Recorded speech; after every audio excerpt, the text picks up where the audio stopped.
Hello, welcome all. Thank you very much for coming.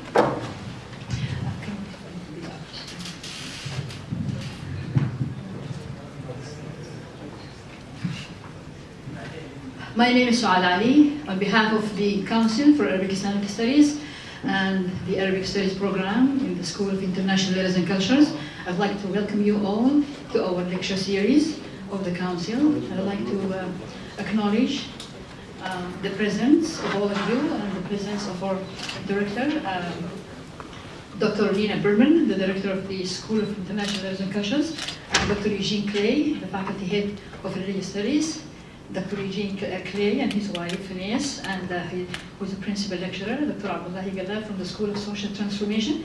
And all of you, welcome for coming. And I'd like to begin with greeting you with the Arabic greeting, Assalamu alaikum. Peace be upon you.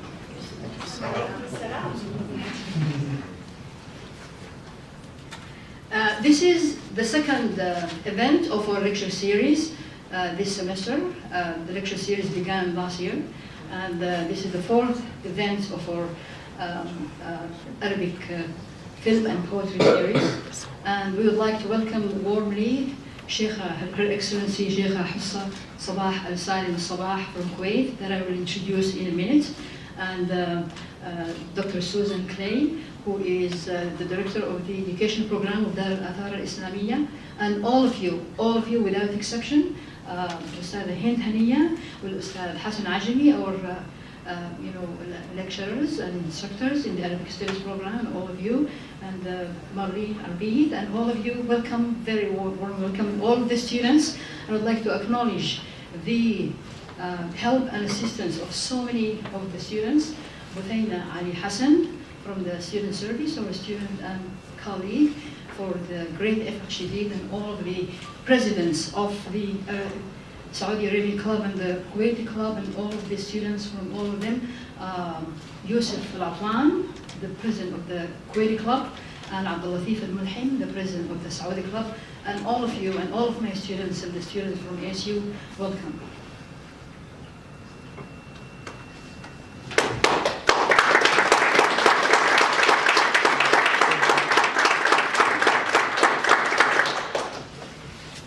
The mission of the Council for Arabic Islamic Studies is to acknowledge the significant contributions of Arabic studies and Islamic civilization and cultures to the world at large, both historically and in the modern age.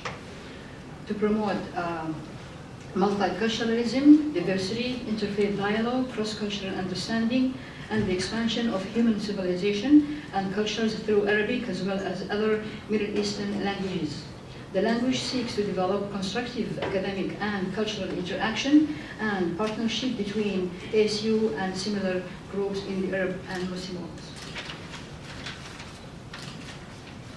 Her Excellency Sheikha Hussah Al-Sabah is the Director General of Dar al-Athar al-Islamiyya. I'd like to give you a background of Dar al-Athar al-Islamiyya before I introduce Sheikha Hussah. Dar al-Athar al-Islamiyya, the Kuwait Museum of Islamic Art, is the institution based upon the Al-Sabah collection. The collection is considered by many scholars to be among the most important concentrations of Islamic art in the world. The collection, once destroyed during the Iraqi invasion of Kuwait, preserves and presents all aspects of art. It now includes more than 30,000 pieces from the full geographic and chronological range of the Islamic world, from Spain to China, from the 1st to the 13th centuries Hijri, and the 19th from the 7th to the 19th centuries AD. The Dar features talks, music, concerts, forums, workshops, and programs, and a cultural season by prominent international scholars on various topics of Islamic history, cultures, and art, which presents recent research to the public and promotes scholarly exchange. The Dar has sponsored archaeological excavation, organized traveling exhibitions, and loaned objects published internationally, and organized research and annual culture expeditions. In addition, the Dar maintains 2 libraries, including a rare book collection and an art school. Her Excellency Sheikha Hussah Sabah Al-Sabah co-founded Dar al-Athar al-Islamiyya in 1983 with her husband, His Excellency Sheikh Nasir Sabah Al-Ahmad Sabah. As Director General of the Dar, the co-founder of the Al-Sabah collection, Sheikha Hussah lectured on different topics related to Islamic art and cultures at universities and cultural institutions in the Middle East, Europe, and the US, and has contributed to publications with a similar interest. She is actively involved in agricultural architectural preservation, working to ensure that traditional buildings in Bahrain, Syria, and Egypt, and elsewhere are protected and restored to the original design. She has also been involved in archaeological excavation in the region, both as a field worker and a patron. Her Excellency Sheikha Hussah Al-Sabah is the daughter of Sabah II, the 11th Emir of the State of Kuwait, and she is a patron. Her Excellency, she is also a mother for 6 children, including Sheikh Dana Nasir Sabah Al-Ahmad Sabah, the founder and co-owner of and chair of the Board of Trustees of the American University of Kuwait. I'd like to thank our sponsors, the School of International Letters and Cultures, the College of Liberal Arts and Sciences, the Office of the Provost, and the Office of the President, and of course the Council of Arabic Islamic Studies. The lecture today entitled Art, Kuwaiti Experience Connecting Cultures, and Sheikha says this is how it began. The lecturer will present Sheikha Hussah's journey of self-discovery as a collector, a director, and an internal student, starting with the impact of bringing one decorative vase into her home, which ignited a passion for both understanding and appreciating the objects of opportunities inherent in the Al-Sabah collection. We will learn today how one decorative vase was the catalyst for cultural connections that today truly span the globe. I'd like you to welcome Sheikha Hussah Sabah Al-Sabah.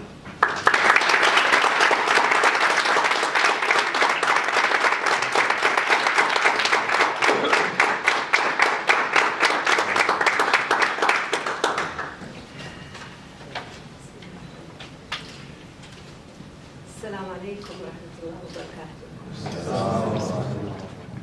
Do you hear me? Is it okay? First of all, thank you very much, Dr. Souad, for this lovely introduction. And thank you for inviting me here. I'm happy to be with you, ladies and gentlemen, and thank you for coming. In fact, I was hesitant, a bit reluctant to accept this invitation, because a month ago, Souad was giving a talk in Kuwait, and it was warmly received by our audience. I wonder if I would have the same impact this evening. And also because I'm a bit nervous because of this, and secondly because what could I possibly tell you that you don't already know? So this made me a little bit reluctant, but then I thought about it, and I thought about Kuwait, I thought about Dar al-Athar. So here I am. I'm gonna talk, may I just try to figure out how this gadgets work? Can somebody show me? Sure.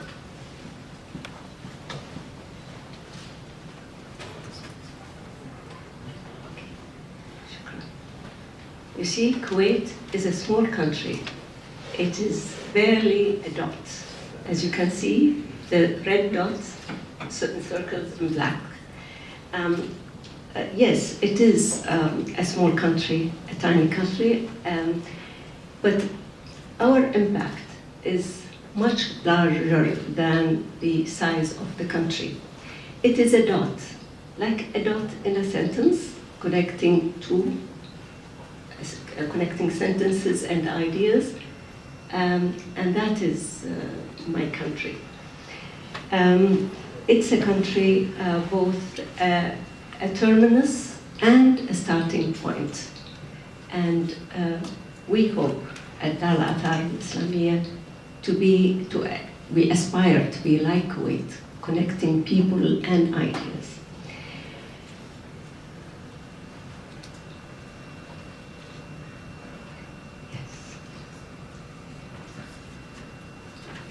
From early Bronze Age forward, Kuwaitis both ventured away from home base and received visitors from around the world. And archaeologists have found evidence in terms of a settlement that goes back to the 5th century BCE. And the evidence was some pottery shards, and we had stone wall tools, and the first known pierced pearl ever found, as well as remains of a vessel, which is like a seafaring boat, which denotes that Kuwait was very important at the time of the Umayyad period, that connect southern Mesopotamia to India and the rest of the world. Arian, a noted historian who recorded the campaigns of Alexander the Great, referred to a tiny island which is circled here. It's a Failaka island, which was called Icarus by one of the generals of Alexander the Great, after the famous Icarus myth of Greek mythology. And well, it is Failaka or Icarus was a Hellenistic settlement which lasted from the 3rd century to the 1st century BCE. And it was the trade point where the Greeks have sailed from Mesopotamia to India.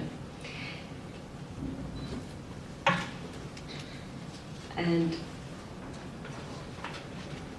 so why am I referring this to this history? Because we aspire at Dar al-Athar to be like Kuwait, the connecting point, as I mentioned. The Kuwait National Museum, Dar al-Athar, started, and I'm not gonna dwell on that any longer because Dr. Souad had already explained how the collection started and about Dar al-Athar as an institution that housed the Al-Sabah collection. The collection actually founded by my husband, Nasser Sabah Ahmed, and Nasser collected everything he thought was beautiful at the time.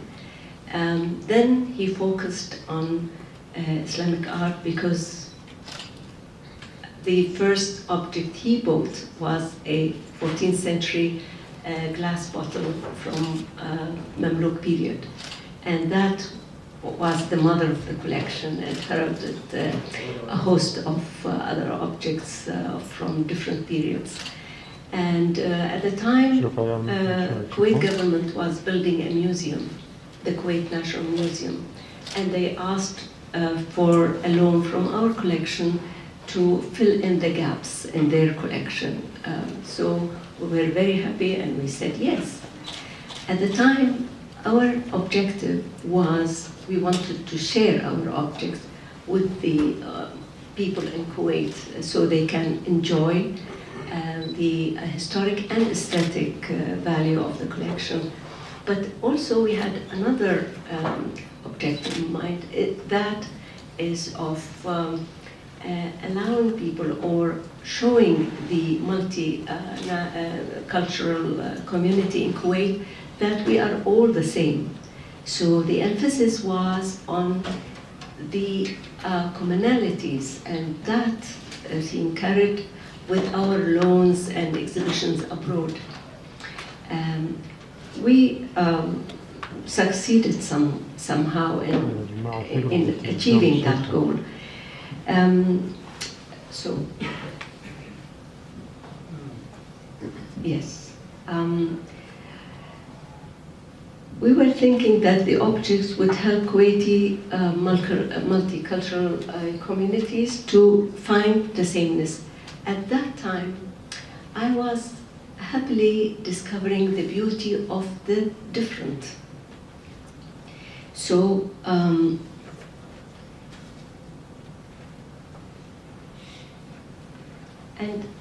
because the different aspect of any culture makes us understand ourselves even more. So that was the emphasis I wanted to make. And directed my attention to find a way of directing our activities as well. So we are, in order to remain relevant in Kuwait and abroad, we had to connect people, not with what they know, but with what they don't.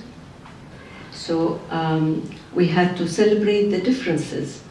We had to honor the intelligence of the audience by trusting that they will understand and accept different aspects of culture that produce such special objects.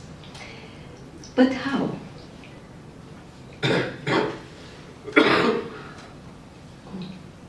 Some objects. It's one thing to recognize the need for cultural change. Another to figure out what it means for an organization. Still another to take the appropriate action. And before we could even consider becoming agents of cultural change, we had to understand what culture was. I Googled culture definition, and I found 181 million hits. 181 million. So I decided I'm not gonna bother with definition. So I found another solution, the components of culture. What is the component of culture? Oh, these are just some of the objects in the collection. Then I found this diagram, very interesting one. As you see that it is divided into 3 sections. At the top, where we can, the visible part of it, is the material culture and the behavioral culture.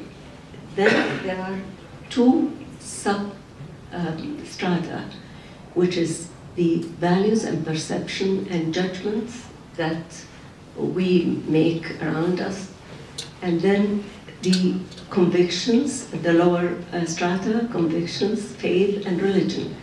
So it is really what we see, what we think, and what we believe.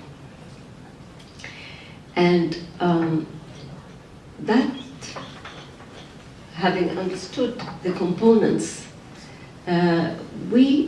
what is the most apparent or most common thing in such diversity of culture? I suppose it is food. And yesterday I had experienced this just walking down the road, and I found so many restaurants of different kinds of food. And obviously food is the most obvious demonstration of diversity. So let me tell you what I found. There are 50% more Indian and seafood restaurants than typically American steakhouses. There are 2.5 times more Mediterranean restaurants, where I suspect Middle Eastern restaurants are grouped. 4 times or more pizza, Chinese, and Italian restaurants. And that's not collective. Perhaps no surprise, there are 7 times more Mexican restaurants than steakhouses. But it's not just food.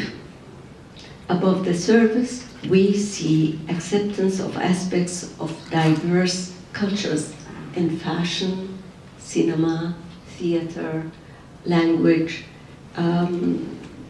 architecture, and music. After food, music is probably the dominant early form of cultural sharing. The incorporation of multiple musical styles from different cultures is so profuse that it launched several new hybrid subgenres, including word fusion, ethnic fusion, global fusion, and word beat. Similarly, for Dar al-Athar, it is important that we contribute to promoting diversity in this level at home. People have to get comfortable above the water level before they can begin to explore and appreciate the deeper elements of a culture. As an organization, we host musicians from around the world performing their traditional music, yes, whatever that may be. We have an international film series that presents classic music from different countries and cultures. We're part of theatrical production of Sweeney Todd, an Arabic play entitled Where Do I Find You? Where Do I Find Someone Like You, Ali? And a new play in English, written and produced by Kuwaiti writer and director Suleiman al-Bassam.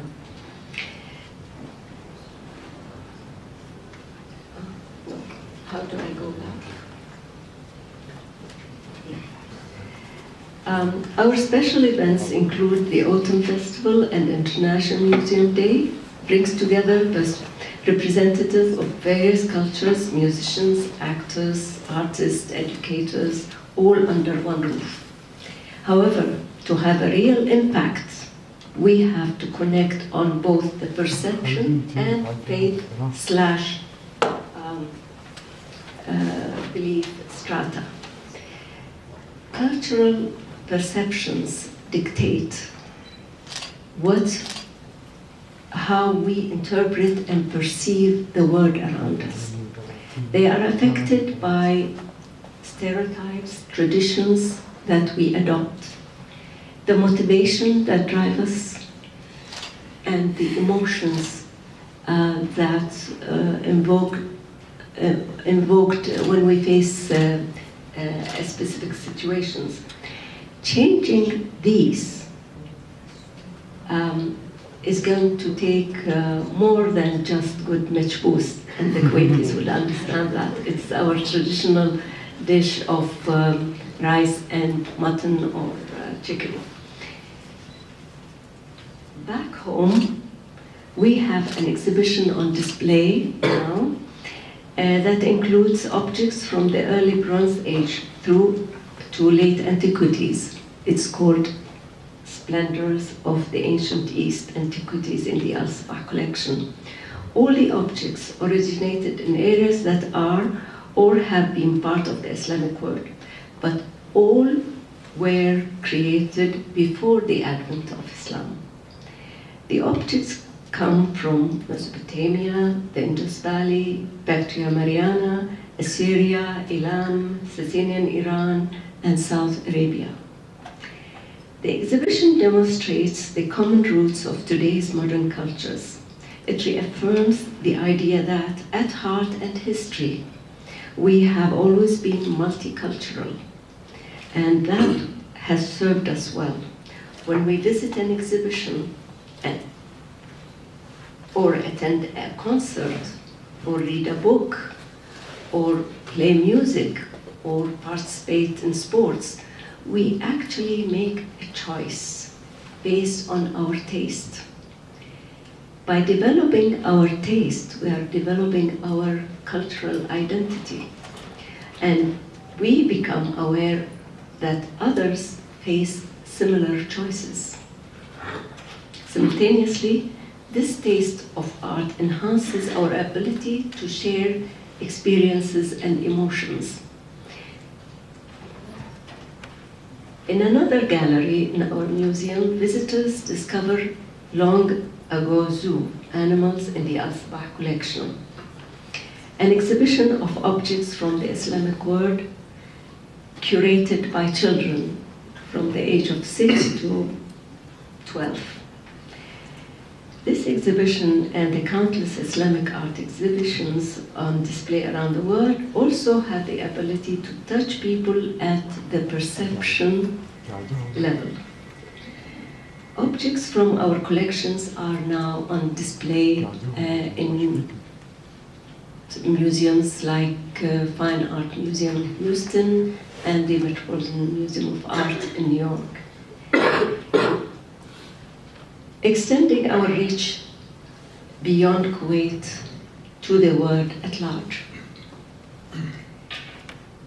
This is important, as art and culture have the ability to open doors to understanding by addressing misconceptions to a non-threatening environment in a very casual way. Imagine discovering this as you wander through a museum. It's a beautiful piece of Islamic art that is also a Christian reliquary. What does that do to perceptions that the religions never got along? Or seeing this, an 11th century Egyptian linen silk and silver wire textile fragment with rows of birds framing a human face. And this, a folio from an album portraying a lavishly dressed youth from 17th century Iran. Still think Islam forbids figurative art? Look at this miniature painting on silk depicting a princely couple in the company of attendants from Central Asia in the early 15th century. Clearly, this woman isn't hidden, either by a burqa or mishrabiyah. Might this not change someone's idea about the isolation of women in the Islamic world? The opportunities to tackle various negative perceptions through exposure to Islamic art and culture are as varied as the perceptions themselves.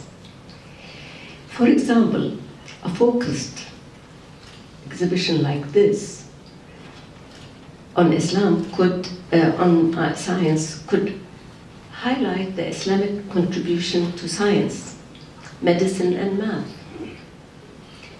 dispelling the notion that Islam is backward and did not encourage secular studies. Although I have been warned not to mention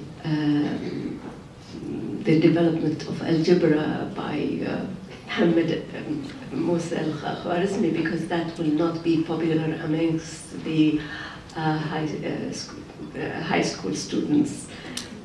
But this has to be reminded. But dealing with perceptions doesn't get us to the deepest level of our iceberg, that is belief/faith. Here we are addressing what the dictionary defines as, and I quote, the complete trust or confidence in someone or something with or without factual proof, unquote. A better definition was given by Pope Benedict XVI, I quote, faith tells man who he is and how he should begin being human, unquote. Unlike perceptual layer, where we hope to change perceptions to more accurately reflect reality, we have to be careful when defining our objectives for using art and culture to address the role of belief/faith in culture. Here, the goal is education, not conversion. Professor Robert Hellenbrough of Edinburgh University in UK once proposed an exhibition, and here he said, which concentrate on the core topic of how Islam as a religion found expression in art. He wanted to create an exhibition that would illuminate the historical, religious, and literary manifestations of the holy within the central Islamic lands of the Middle East, so that audiences could be successfully shared with people of other faiths through arts. We saw this in October 2001, when our exhibition, Treasury of the World, Jeweled Arts of India and the Age of the Mughals, opened at the Metropolitan Museum of Art in New York. Treasury is a stunning exhibition of unimaginable magnificence, featuring exquisite jeweled artifacts, the opulent use of precious stones, and breathtaking artistry. It is also an exhibition of Islamic art that was the attraction a month after 9/11. People, including 700 dignitaries from New York and Washington, D.C., came to the exhibition to try to understand Islam. Visitors to Treasury didn't want to read a book or attend a lecture. They needed something more tangible. They needed to see for themselves what was the real religion. Was it murderers who flew planes into buildings? Or was it a profession of faith that tells man who he is and how he should begin being human, unquote. In the objects on display and the oversized panels showing miniatures from classical Mughal manuscripts, the cultural and religious diversity of the empire is evident. It is impossible to come away from the Treasury of the World with any reservation related to the respect Muslim rulers in Mughal India held for other cultures, for nature, for beauty and faith. We must remember that Dini Ilahi, which was it's a syncretic faith, was adopted by the Mughal Emperor Akbar. It was a manifestation of the union of Islam, Zoroastrianism, Hinduism, and Christianity. 11 years later, in 2012, objects from Al-Sabah collection were featured in an exhibition at Brigham Young University. Beauty and Belief, Crossing Bridges with the Art of Islamic Culture. In his foreword to the exhibition catalogue, Dean Stephen and Jones noted that, quote, "Some may wonder why BYU, an overtly Christian institution, would sponsor an exhibition of Islamic art, an exhibition that seeks to reveal the devotion and faith that underlie the genesis of these works." Dean Jones also provided the answer. Quote, "It is our sincere desire that these works of art and the faith that produced them might bring us a little closer to comprehending the divinity of beauty and the beauty of the divine." I ask you to ponder about these words. The divinity of beauty and the beauty of the divine. Sabih Al-Khamir, the curator of Beauty and Belief, like Jones and Helen Brown, understood that the mission of such an exhibition was to impart the knowledge that cast our ignorance, to cast out ignorance. Having the visitor adopt Islam was not the objective. Having the visitor appreciate Islam was. And why is this important? Given the fine line between promoting a religion and an understanding of a religion or faith, why take the risk? Why not be satisfied with addressing the first two stratas of the iceberg? In preparing this lecture, I actually struggled with this. I knew intrinsically that avoiding belief/faith was wrong. It took some time to figure out why, but finally I did. I think if you stop with perceptions, you can't truly bridge cultures. At best, you may foment tolerance, but you will never get to acceptance, much less understanding. A wise man once said, "نحن نخشى ما نجهل." We fear what we do not know. In short, ignorance breeds fear. And the challenge we face as a cultural organization trying to bridge the gaps between culture is to make gaining knowledge as painless as possible. To reach that goal, Dar al-Athar uses this, just exhibitions like those described, but not only these exhibitions, but lectures like this one, a full lecture series in Kuwait, and scholarly books. You can visit our website for more information. This is a free commercial slot. The title of this presentation, Art, a Kuwaiti Experience Connecting Cultures, truly reflects my experience, my story. It's a story of how I worked to reduce what I didn't know. It is a story of growth. From someone eager to prove the sameness we are, how same we are, to someone ready to celebrate the difference. And it is the story of how, in the process, my life was enriched both by it was enriched by both a greater understanding of my culture in the superficial, the perception, and the faith, and the wonderful diversity of different cultures. By exploring the iceberg and actively seeking to conquer fears of the others, by considering what you and I see, what you and I think, what you and I believe, the Dar al-Athar al-Islamiyya and I are able to start to reduce the distances between our words and the words around us. Thank you.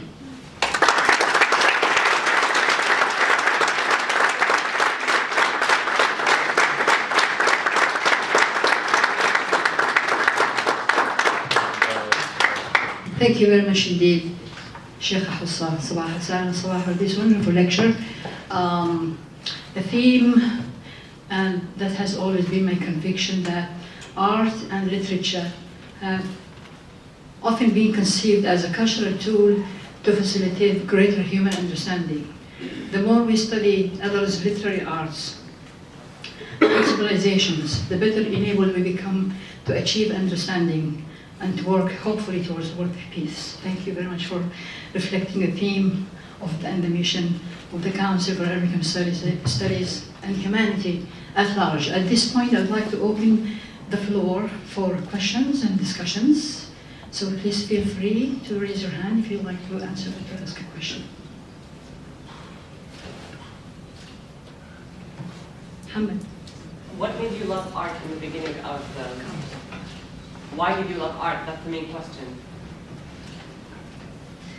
I suppose art is inherent in our lives. Allah Jamil wa yuhibbul Jamal. God is beautiful and created beautiful things, so we are surrounded by, we just have to open our eyes and appreciate what nature can offer us. It is, I think, everybody loves beautiful things, and You may ask why we collected art. That's another question. But I like to address this as well, if you allow me.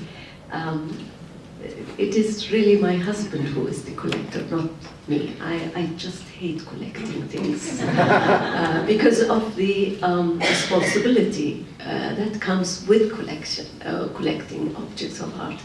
You have to take care of it, to dust it, to avoid anybody touching it, especially when you have kids around the house. But my husband is the one who really has the bug. It's a kind of disease, you know.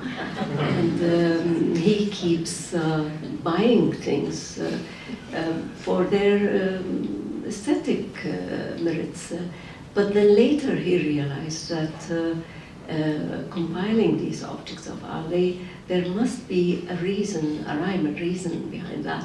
So with the intention of putting it in a museum, and we were planning our own museum at the time, he started to look at it differently.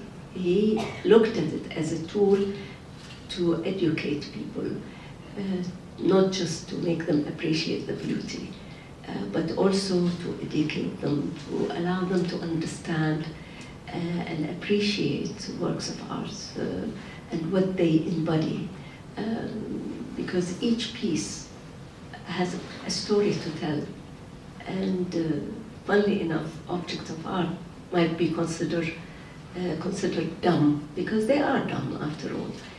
But they have a voice that we don't hear, but if we listen to it, we can learn a lot. Why these objects are put this way, what is the significance, how they were made, how they were created, what is the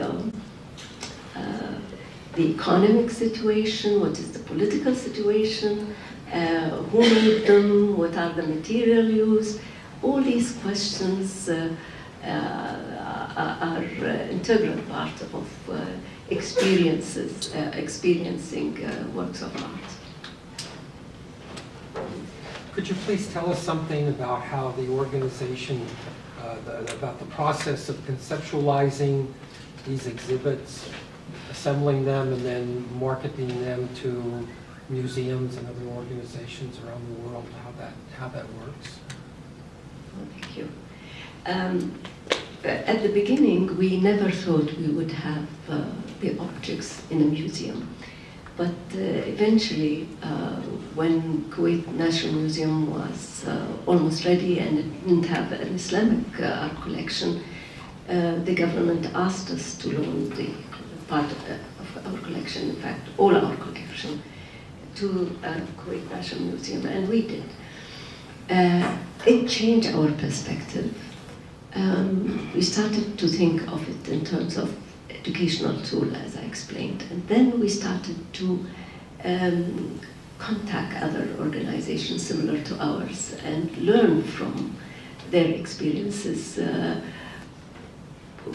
and through exchange of ideas and expertise, and we invite scholars to come and study our collection and publish their findings.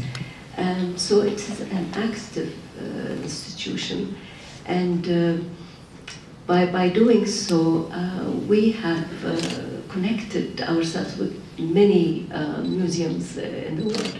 And as I mentioned, we have exhibition now on loan to the Museum of Fine Arts in Houston, and there is another exhibition in the Metropolitan Museum in New York, Jerusalem. It's a very, very important exhibition, and we have contributed to that as well. Thank you. Before taking the next question, I'd like to, allow me please, as people, continue coming, to acknowledge the presence of some of my colleagues, Professor Ilan Aldrich, professor and a professor of Romanian in the School of International Letters and Cultures, and my colleague Emma Musa, a lecturer in the School of International Letters and Cultures, and Nancy Hart from the College of Liberal Arts and Sciences, and all of you. Thank you very much indeed. There is a question here. Go ahead. So again, I would introduce myself. My name is Jalal Shabhan, doctoral student for the architecture project. So I'm going to be in kind of an art educator back in Kuwait after I graduate. And my question is, what is your role, or what is Dar al-Islamiyya role in promoting art in Kuwait?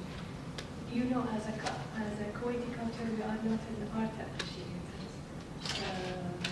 Not all of it. Like, for example, it is more considered for people to be smart if you are an engineer or you are in the medicine field, but not in. But not. Doesn't like me. So, what is the role of Dar al-Islamiyya in promoting art appreciation within the Kuwaiti culture? You're giving me a chance to promote Dar al-Islamiyya. So another commercial for Dar al-Islamiyya. In fact, this year is our 22nd season, cultural season, which means that we have continuously been doing this. We are inviting scholars from all over the world to contribute to our culture program.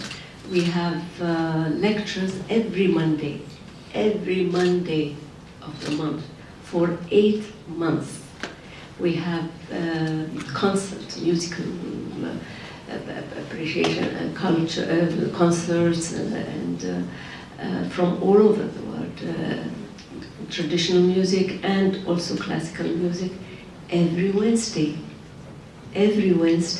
of every month for 8 months.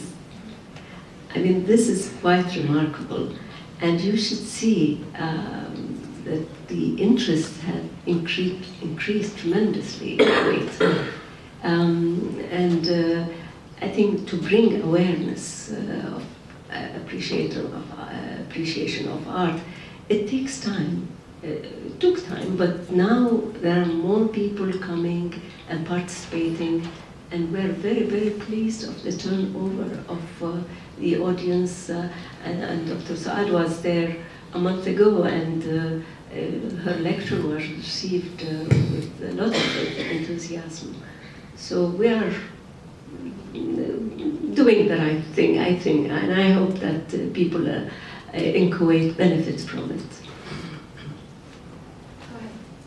My question is kind of related. So, what did you think of the Opera House that recently opened in Kuwait, and how is that going to change Kuwait's image in the future?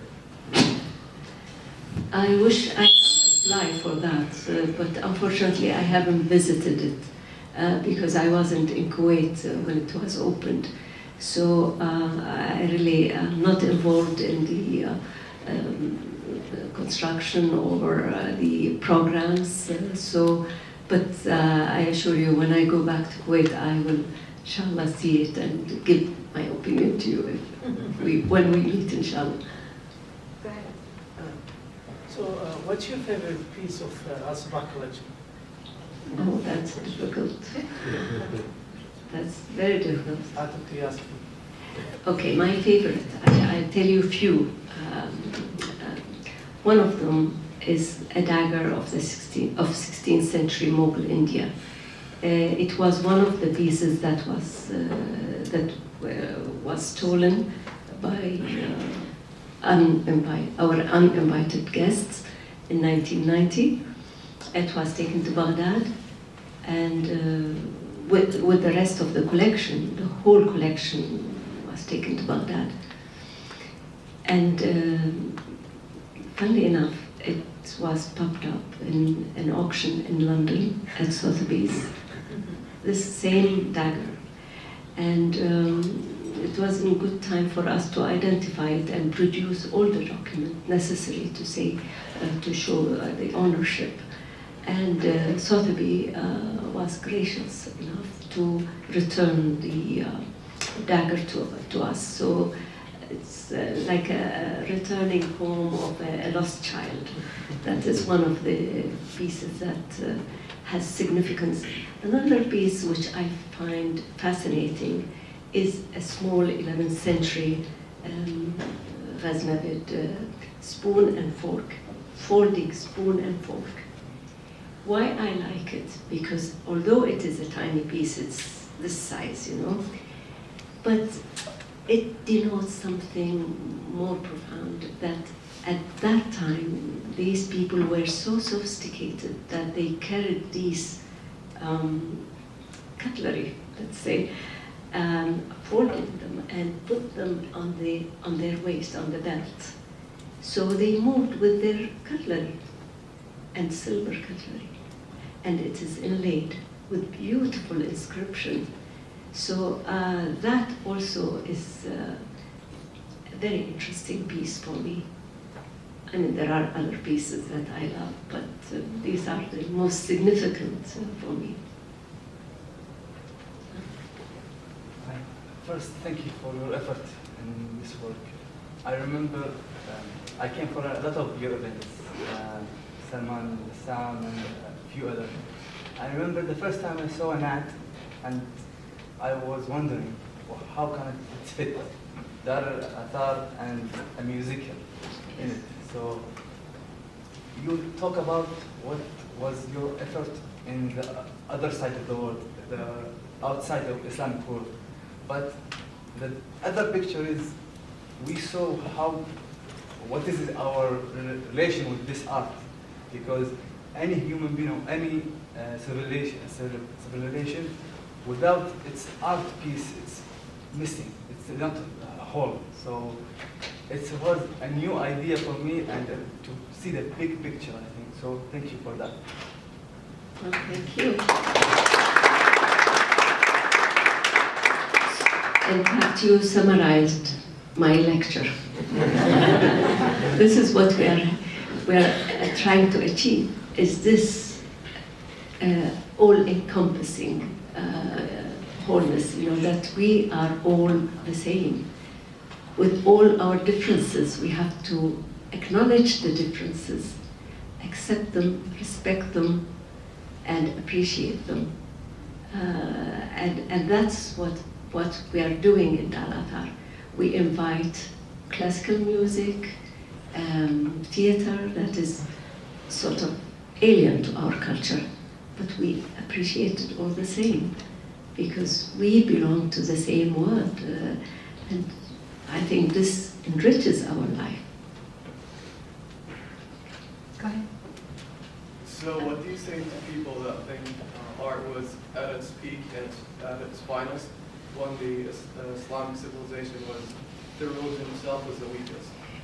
Like, a lot of people think that when Islam was weak, then art was really good in Islam. Like, they focus on art more than religion. What do you say to that? I'm afraid I don't know. When the civilization is weak, the art flourishes? Yeah, so like a lot of people say when Muslims were not focusing on really major things like praying and the pillars, they were focusing on art instead. So religion was weak, and so this is how art and the religion became bigger than the religion itself. Does that make sense? Well, let me tell you something. Just look at the Quranic manuscripts, Masahif. Look how dedicated the calligrapher, when he goes to write the Mus'haf, the Quranic manuscript, he would wash and do the Bismillah and start. Then what he does is not just writing. He was creating something more than just script. He was a calligrapher right from the beginning. So it is, it's well connected. You know, the art and religion. Leave the Quranic manuscripts. See the buildings in Mamluk, Egypt, for instance. Magnificent edifices they created, and they were mostly mosques.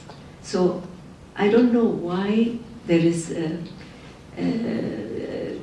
disparity between the two. In fact, they are all. The more I'm not saying the more religion you are, the better artist you could become, no. But art is part of life, and religion is part of life. So maybe they go parallel, I don't know. What name? My question was about the sponsorship of archaeological excavations by Dar al-Athar. Can you tell us maybe a little bit more about some of them and if there are any future projects lined up? Thank you. We had two expeditions, both in Egypt. One was in '85, and we were the only Arab team excavating in Egypt with over 100 foreign troops there. We discovered a Fatimid site, and we discovered 200 dinars of the Fatimid period, that is 9th, 10th centuries. And then we published a very interesting publication called Behnasa Oxyrnicus. And the other excavation we did was in Sinai, and with a Japanese team. And we dug in a site which we thought was 12th century on the طريق التوابل, the spice routes. And the excavation had to be stopped because the Professor Kawatoko, who was the leader of the team, got some health problems, and it was suspended.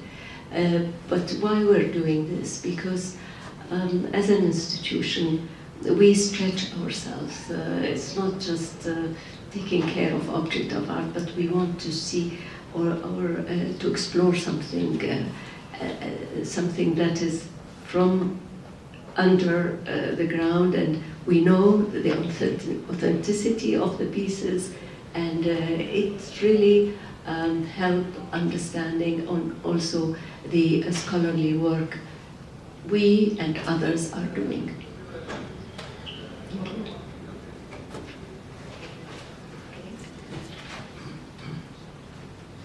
Any other question? Okay. If I might ask, when did your husband start his collection? I mean, like, when was the first time that he came back home and came with an object and told you, here, I'm going to start collecting things from now on? Yes, the first, thank you, because it's interesting. The first object he brought home was in 1975. He found it in an art gallery in London, and he brought it back. And you should see the way he described it. It's like, you know, describing a beautiful woman, bulbous body, fine neck, you know. He went on describing the object, and I think he fell in love with it the first sight, and it has become like an obsession.